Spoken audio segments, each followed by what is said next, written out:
Well, good evening, everyone. Thank you for coming. Nice crowd tonight.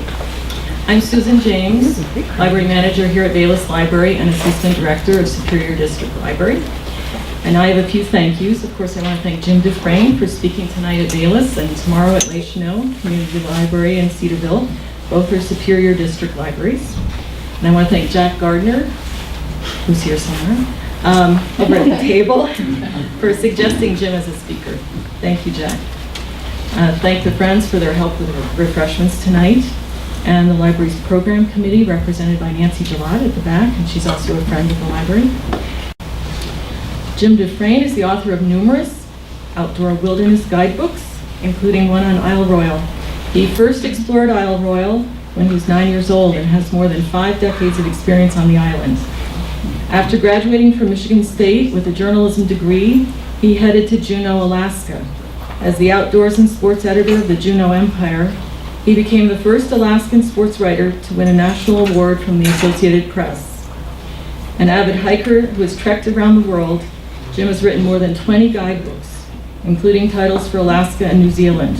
His Michigan titles, many of which are here tonight: 50 Hikes in Michigan, 12 Classic Trout Streams in Michigan, Porcupine Mountains Wilderness State Park, as well as Backpacking in Michigan. His books will be available after the program. Tonight he's speaking about the island and the lady, the wonder of Isle Royale National Park. Please welcome Jim Dufresne.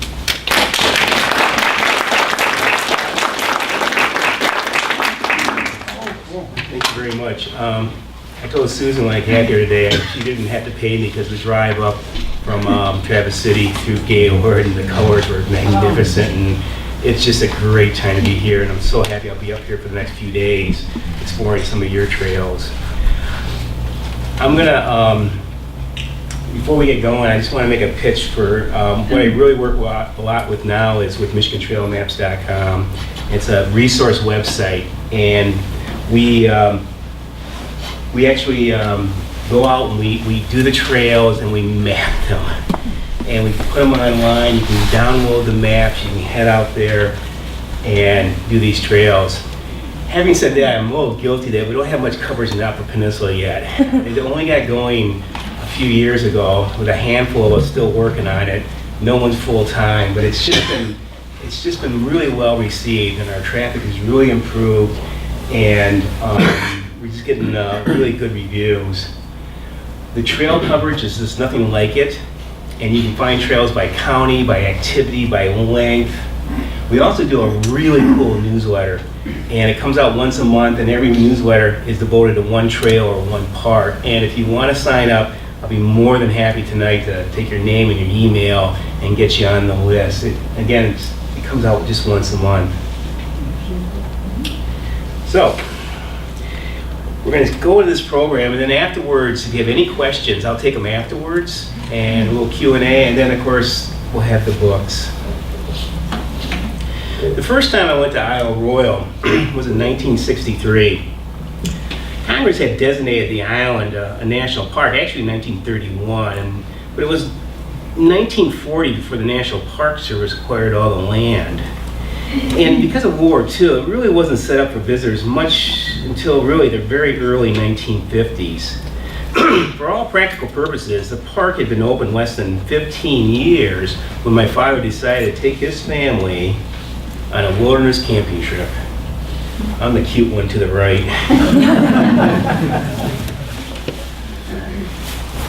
What made a really impression on me, I remember, wasn't the wilderness. It was the Mackinac Bridge. And driving across the Upper Peninsula for the first time.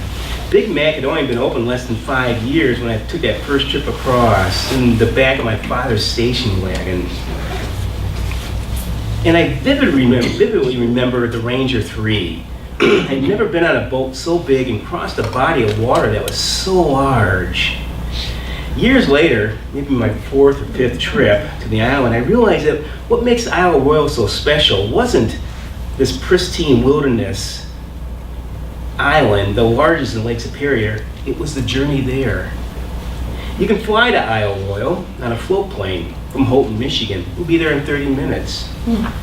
But there is something about spending the better part of a day crossing Lake Superior to reach the park. On the Ranger 3, it's a 6-hour journey. And after a half hour, all you see is water around you. And maybe a seagull or a freighter in the distance. And then on the horizon, some of this green line will appear. And within an hour, you distinguish it as the coastline of Isle Royale. It's the only way to really arrive at the park. You experience the lady first, and when you finally set foot on the island, you truly feel like you have escaped the routines back at home. And you have. There are other boats that will take you to the island as well. This is the Isle Royale Queen. It's relatively new. I think he put it in operation about 4 or 5 years ago, and it goes out of Copper Harbor. You can also depart from Grand Portage, Minnesota. But no matter where you depart or how, it's a journey across Lake Superior that makes Isle Royale such a special place. And even at the age of 8, I realized that. In 1982, I spent most of the summer on the island to research and write the first edition of my guidebook, Isle Royale National Park, Foot Trails and Water Routes. And I've been updated ever since. And what has turned out to be a 30-year love affair with this park and this book.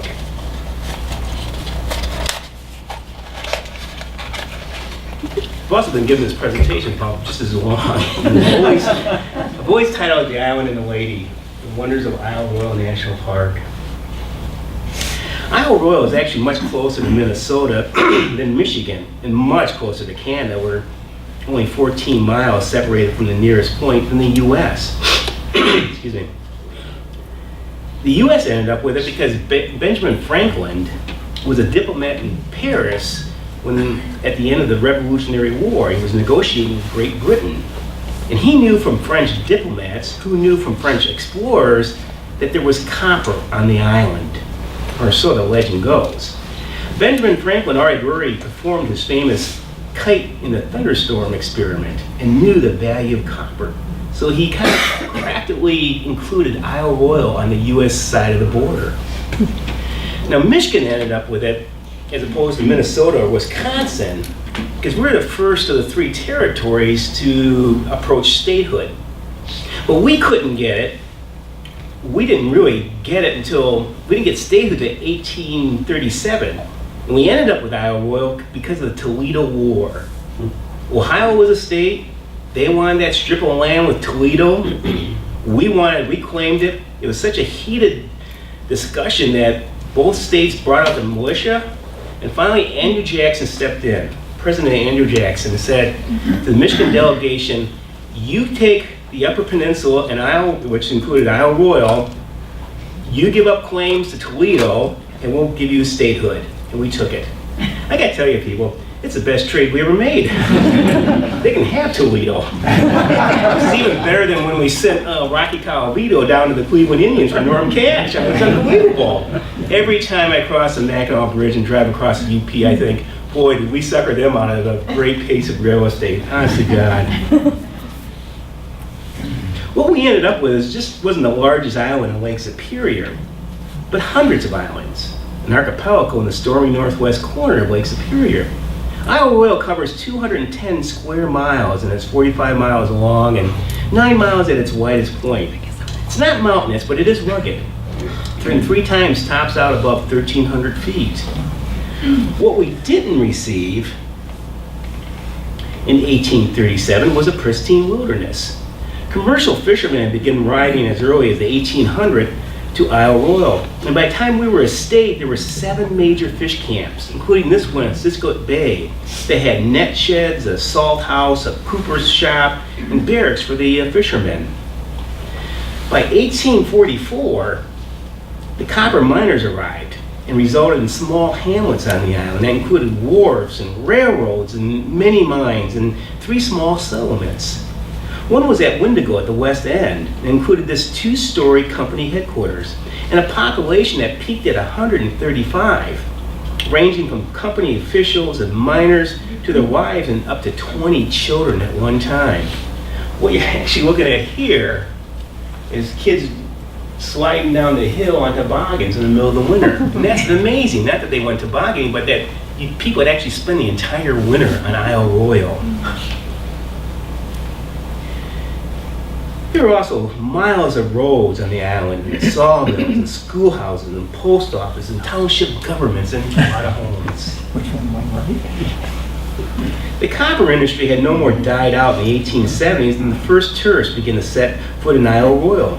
By the early 1900s, steamships like this one, the America, fueled a boom in tourism that included large resorts on the island, with fine dining and dance halls and a bowling alley and even a pitch and putt golf course on one of them.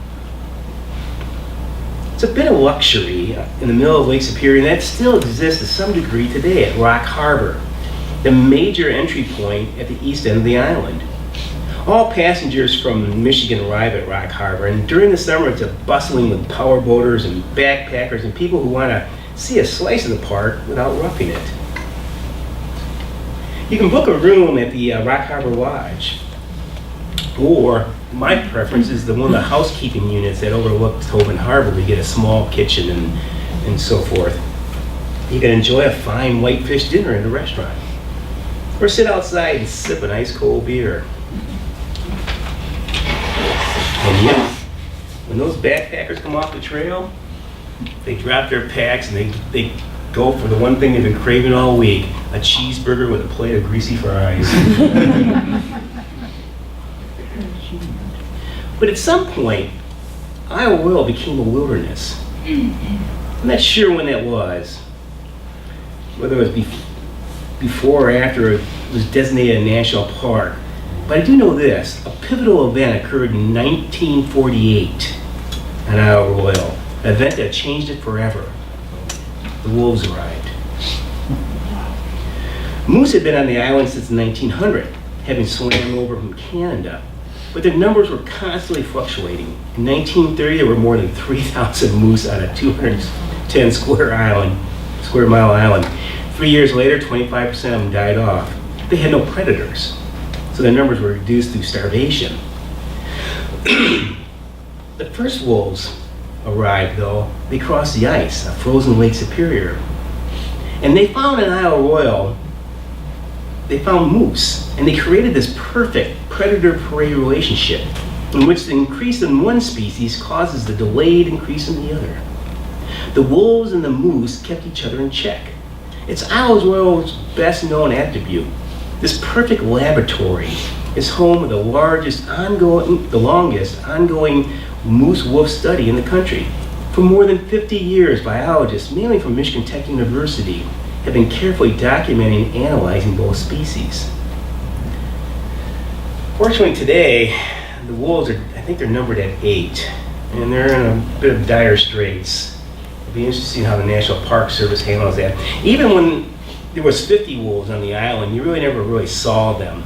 Very few summer visitors will see a wolf. You would see prints though, or maybe remains of last winter's kill. The moose, well, that's a different story. There are over almost 1,000 moose on the island today, and people, it's easy to encounter them.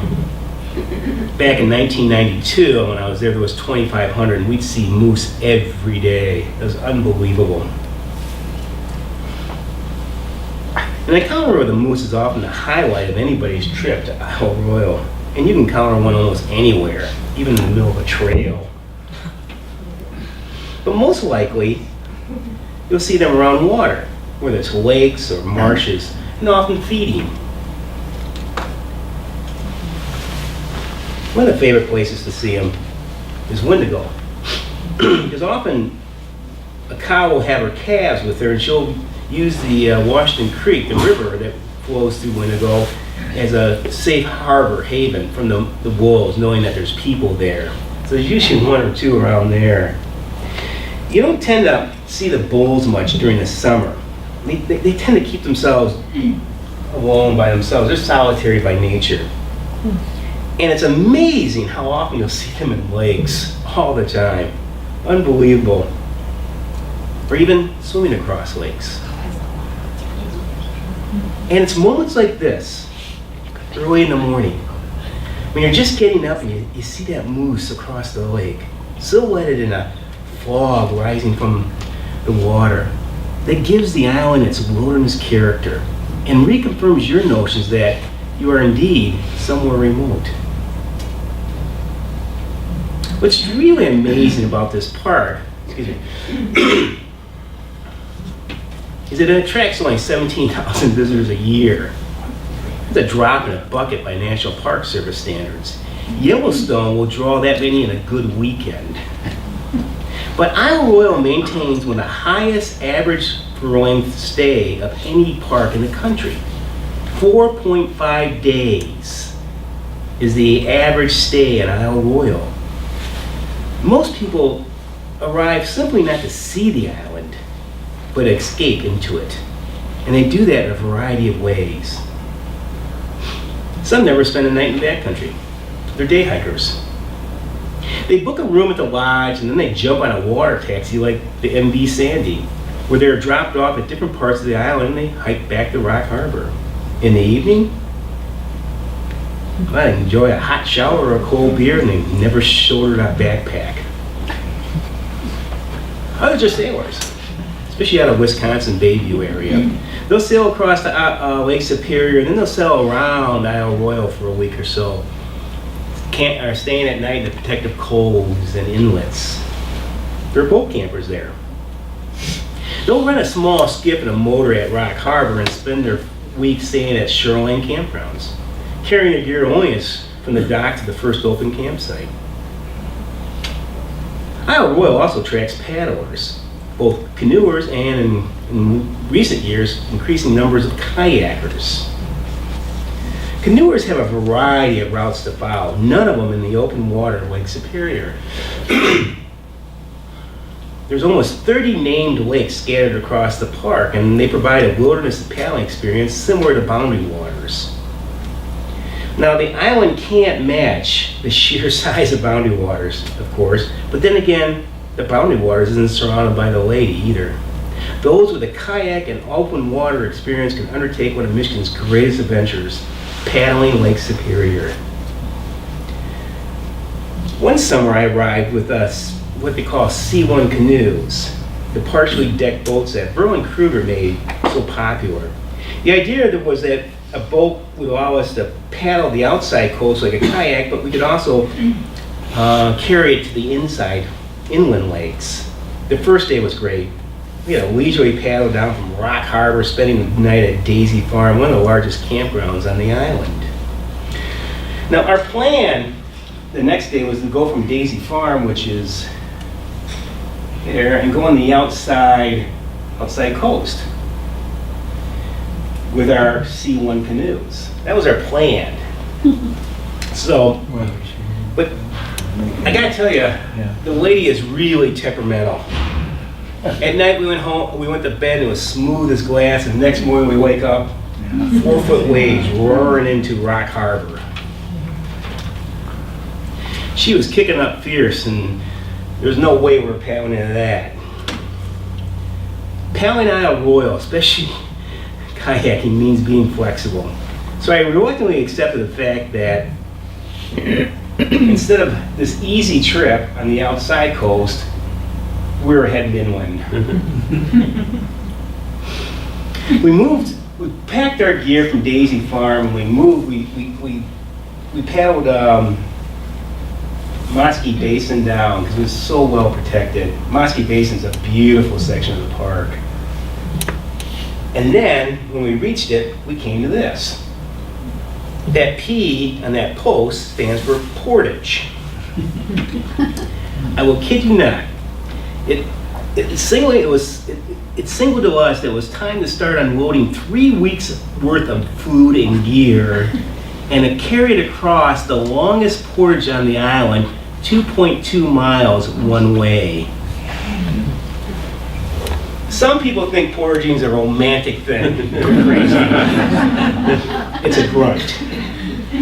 You pick up the gear, you walk 2.2 miles to Lake Ritchie, you drop it off, you turn around, you walk 2.2 miles back, you get your second load of gear, 2.2 miles, 2.2 miles. The third time you get the boat.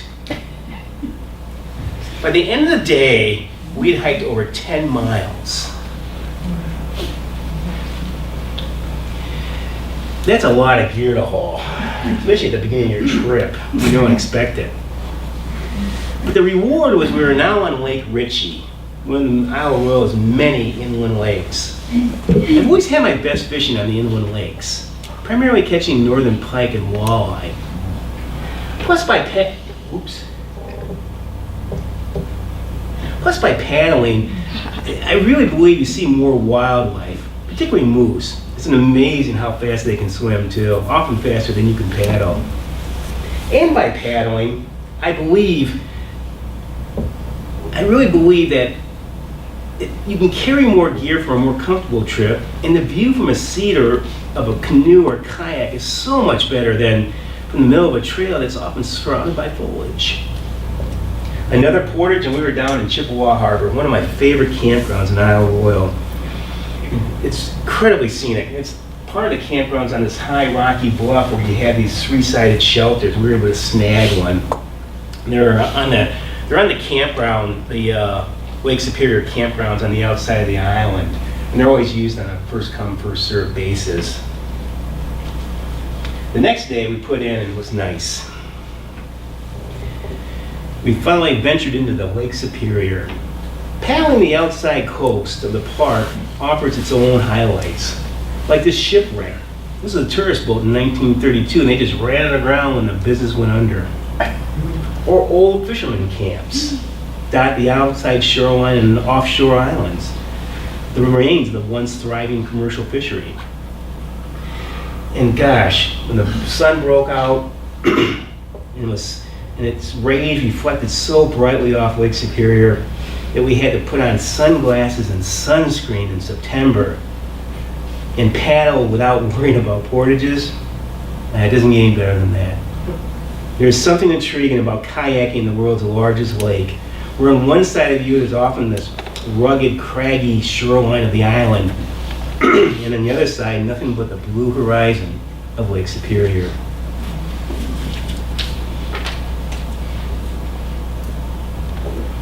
Eventually, we moved back into the interior of the park through what we call the northern lakes to return to Lake Ritchie. So we had actually paddled down here, but some people from Chippewa will portage and paddle through these southern lakes.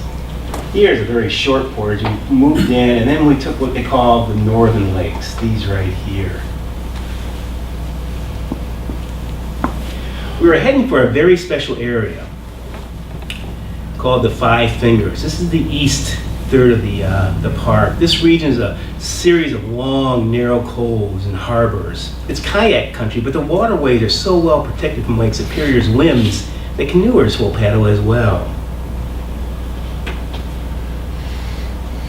So you can come up through the northern lakes here and you get into Cargo Cove, incredibly beautiful, and then you're free, especially if you're in a kayak. And the only open water you hit is a little bit right here. And just early in the morning, you'll dash across that, and then even canoers, you're in protected areas, and there's a little portage here.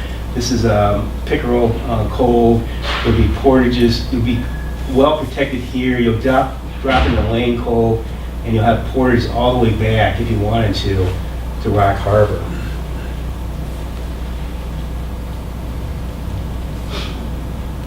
It's an incredibly scenic area of the park with its many inlets and islands and protected fjord-like bays, and there's small little gaps with names like the Keyhole that only kayakers and canoers can squeeze through. Scattered through the Five Fingers are a series of small campgrounds, many have on islands and short portages that make it a great place for paddlers. It's also a good place to catch a lake trout. In recent years, kayakers in particular will drop, and early in the summer, they'll drop a line as they paddle through, weighted enough to get it only, 5-6 feet deep, and they'll tag in some lake trout. And let me tell you, you've been out in the paddling around for a week eating macaroni and cheese. Fresh fish is a God-given thing. You can't get any better than that. It's also a good area to see moose. In our trip, we were we were on Portage Cove one day, and we had just gotten into it, and the wind was to our back, so we tied our two C1 canoes together, and then we just sat back. The wind pushed us. We had foot rudder systems in the boat, so we can control where the boat was going. And the wind pushed us, and we enjoyed a little lunch and a free ride, and all of a sudden we looked over, and there was this bull. We untied the kayaks, and she went ahead of me, using her foot rudder system and getting her camera out. And what was great about this was that moose, on land, moose will perceive danger as you approach them. From the water, they don't think of it in the same terms. He stood there for a long time. She just gently used the wind to get closer and closer and to photograph him. We got so close to this moose, we could see the seaweed and the hanging out of its mouth. It was unbelievable. Finally, he stood up and looked at us and casually moved on. Of the 17,000 visitors at Isle Royale, 12 to 13,000 are what the National Park Service will call backcountry users. People who spend a night at least one night away from Rock Harbor or Wendigo. And of those, the vast majority are backpackers. They explore the island on foot, carrying everything they need on their back. The island's well suited for this. It's crisscrossed by 160 miles of well-maintained foot trails. One of them is the Minong Ridge Trail. Technically, it spans 31 miles from McCargo Cove to Wendigo. 31 miles. But of course, you have to get there first. Now, it is possible to utilize the Voyager 2 ferry. He comes out of Grand Portage. 8 o'clock in the morning he leaves. He arrives at Wendigo at noon, drops off people, picks people up, and then he goes around the north side of the island, where he'll stop and drop off kayakers and backpackers and hikers. He overnights at Rock Harbor. The next day, he comes along the south side of the island, stopping at Chippewa Harbor, Malone Bay, and so forth, getting back to Wendigo at noon, and departing for Minnesota. Most people, however, who hike the Minong Ridge Trail simply walk it from Rock Harbor. That means it's a 48-mile trek, and it's usually done in about 6 days.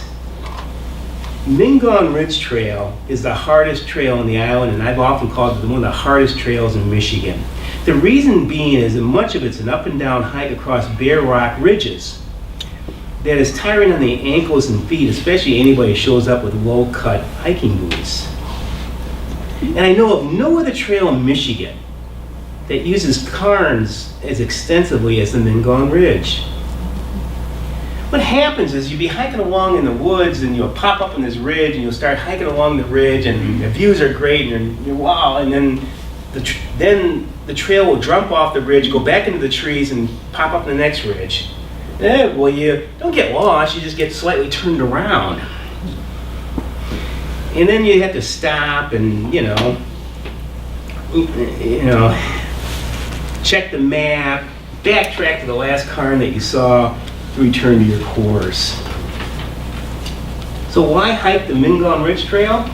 Well, of all the trails in the areas on Isle Royale, the Minong provides access to some of the finest mining ruins that are left, including this tunnel and this railroad they built from the mine back to McCargo Cove.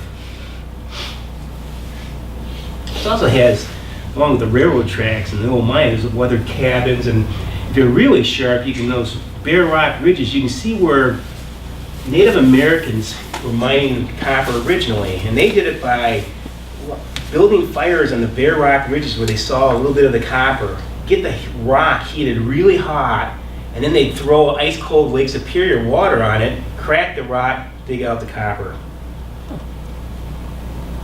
You also have a better chance of seeing wildlife.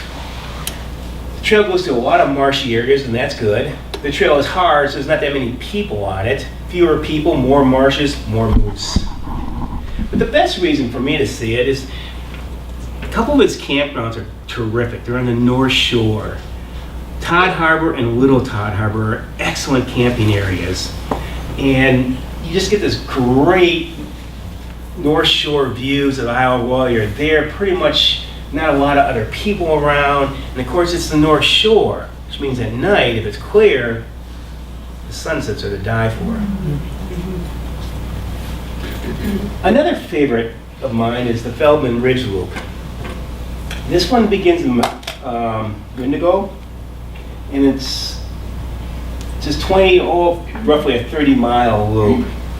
This is a favorite with a lot of people from Minnesota. They'll begin in Wendigo, and the first night they'll get to Feldman Lake, great camping area. And a lot of moose activity around the lake as well, and the lake is terrific for northern pike. The next day, they have to hike up the Feldman Ridge. Feldman Ridge is it's a bit of a hike up, and you got about 11 mile a day, so hopefully your pack's not too heavy. And Feldman Ridge is pretty cool because of the 1930 forest fire they had there, which burned like over a third of the island. This was the center of it. And so a lot of the ridge has almost an alpine-like setting to it. The trees are away. You can, it's sort of open and grassy. In the middle, there's a fire tower. They no longer use it as a fire tower, but you can still climb and see a terrific view. That long day ends up at Sutsut Bay Campground. That, because of the red beach there, and the calm protectedness, the park people like to call it the Riviera of Isle Royale, which I think is a bit of a stretch. But and then you hike back up the Greenstone Ridge Trail and complete your journey to Wendigo, 30 miles. Without question, though, it's the Greenstone Ridge Trail is the most amazing one. It's 42.2 miles. It's because it goes from one end of the island to the other. Again, Isle Royale isn't mountainous, but it is rugged. And this is the Greenstone Ridge Trail literally traverses the Greenstone Ridge, which is the backbone of Isle Royale. And so you're kind of going up and down a fair bit. That's why at Wendigo and Rock Harbor, the Park Service people have installed scales. The Greenstone Ridge Trail is famous for being the first big wilderness trek a lot of Michigan people will make. They've gone out camping, they've done some hiking, maybe they went to, especially the Lower Peninsula, maybe they went to North Mantua Island for a day or two and hiked around. Then they come to Isle Royale. They hike from one end of the island to the other, almost a 50-mile hike. They'll do 5 or 6 days. This is their first big trip, and they'll make the most common mistake every new backpacker makes. They try to carry too much. Suddenly a big book and giant lenses and food and cans. So the Park Service puts in the scales and they're trying to tell you, hey, you got some up and down, you got 50 miles, you want as light a backpack as possible. It's great to see people put those packs on there and like, whoa, 48 pounds, and trying to decide what not to take. And they also have lockers there where you can store stuff for the whole week you're going. Technically, the Greenstone Ridge Trail begins at Lookout Louise, which is an isolated spot that's hard to reach. Most people get there by taking the boat from the MV Sandy on a day cruise. Most backpackers, they'll get off on the ferries, they'll get their backcountry permit, and then they'll head along the Rock Harbor Trail first. Incredibly beautiful trail. Hugs the shoreline, goes from Rock Harbor down to 3 Mile Campground, and then to Daisy Farm. Daisy Farm is the largest campground there, and again, as I mentioned earlier, it'll be this assortment of kayakers and backpackers and boat campers. It has about 20 of these shelters. They call them free-sided, but most of them have screens on them. They're nice when it's raining, no doubt about it. They're really nice if it's been raining all day, because then you can grab one, unroll your equipment, dry out things that really wouldn't be possible. They are first come and first served basis, so in July, boy, unless you're rolling in the Rock Daisy Farm at 9 in the morning, you might not have a shot at getting one of these. Mid to late August and September, I often don't have trouble if I want them. You know, they're readily available. So, and what's interesting is that while they have screens, I love this shot. He wrote, "Caution, bug netting does not function. Bugs get in. Get out and find another shelter." I stayed there anyhow. From Daisy Farm, or from 3 Mile, you then make a break and you'll climb up to the top of, you'll climb Greenstone Ridge and get to the crest of it. At 3 Mile, you reach a spot called Mount Franklin. And then the trip becomes a series of days, excuse me, where you're hiking along the ridge of the Greenstone Ridge every day, and then you descend down to the campgrounds at night. And again, it's forested, but you do break out in a lot of views. This is views of inland lakes. You actually can see Lake Superior right there from the shed as well. That's all Lake Superior right there. It's very pretty. My last trip was like 3 years ago. And so I started out with the Greenstone Ridge Trail, and I hiked the Daisy Farm, beautiful.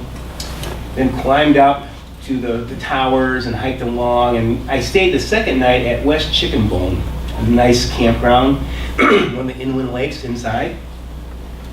Got there and probably about 4 or 5 o'clock. Now, I'm getting to be an older backpacker, which means I'm wiser. It also means I'm trying to decrease the weight of my pack as much as possible. On this trip, I used a solo tent. This little guy right there. Looks like a loaf of bread. It's unbelievable. And I got to West Chicken Bone and set it up. Everything was great. And then it started raining after dinner. I said, no problem, you know? Climb in my little tent, and it rained all night. But the next day, and when it happens, like, you're pretty sure the next day it's gonna be nice. Weather moves through pretty fast. Got in the tent, opened up the tent the next morning, looked out, still raining. Okay, packed the wet tent up. Managed to keep my goose down bag fairly dry that night because, you know, you really want to keep your goose down bags dry. They clumps if you don't. Packed everything up, hiked to Hatchet Lake in the rain all day. Never stopped. Got to Hatchet Lake and it was still raining. It's one of the most amazing rainstorms I've ever seen in Isle Royale. Everybody, all the other backpackers who could, went to the shoreline campgrounds and tried to stake down a shelter, or they didn't leave Rock Harbor or Wendigo. I was caught in the middle of the island. So I went to Hatchet Lake, pitched a tent. Now I got a wet tent and a wet sleeping pad. Ate some food, stood around, thought, okay, tomorrow's gonna be a great day. Went to bed. The amazing thing about this tent was the ventilation wasn't real good because they basically laminated everything. And so while the rain didn't come in, my condensation rained on me throughout the night. Man, I was miserable. Woke up the next morning, looked out the tent, it was still raining. My third day. This is I've been in Isle Royale tons of time, never seen this happen. I was the only one in the campground. Packed a drenched tent, got wet wool socks on, hiked along the Greenstone Ridge, which is not modeled on the Greenstone Ridge because it's a crest of a ridge, but the trail looked like a stream. Met one other backpacker that day. He was more wet than I was. Finally descended down to Lake DeSore campground. I got into Lake DeSore and I dropped my gear, and what did I see 30 yards away? This. Now you look at this and you're thinking, outhouse. I looked at this and thought, wow, roof. I walked over and opened up and it didn't even smell that bad. I threw open the door and I thought, is there any way I could spend the night in here? But the configurations of an outhouse, I couldn't even unroll my sleeping pad in a fetal position. I had to settle for eating dinner on the toilet. When I got back in my drenched tent, my damp goose down bag, I said, oh, I can't believe this. Backpacking, by the way, it's not just a physical activity, it's a state of mind. I was going to endure. With backpacking, what you learn is that the things you don't need, you really don't need. And the things you have, you cherish. Take this for instance. This is what we eat a lot out there. It's cheap, it's lightweight, it gets you through the day. This would be a dinner. Now you look at this and you're thinking, okay, pastas and sauce, cup of soup, Kool-Aid, right? I look at this after 4 day-long hauling a 40-pound pack, 10 miles. You know what I see? Yeah, fettuccine Alfredo and extra creamy sauce, preceded by a course of chicken consomme. And the whole meal is enjoyed with a bottle of red with an unusual tropical fruity flavor. You got a kid who's a picky eater, I tell parents, you take him to Isle Royale. The second day, he'll be eating whatever you put in front of him. It's a mental thing. How to be comfortable and enjoy yourself. even if it's been raining for 3 days. These people know that you just need to take what you really need. For them, chairs with backrests. For me, an extra thick thermarest pad. And we're fine. Even in Lake DeSoar in 3 days of rain. Opened up my tent and oh my God, sunshine, finally.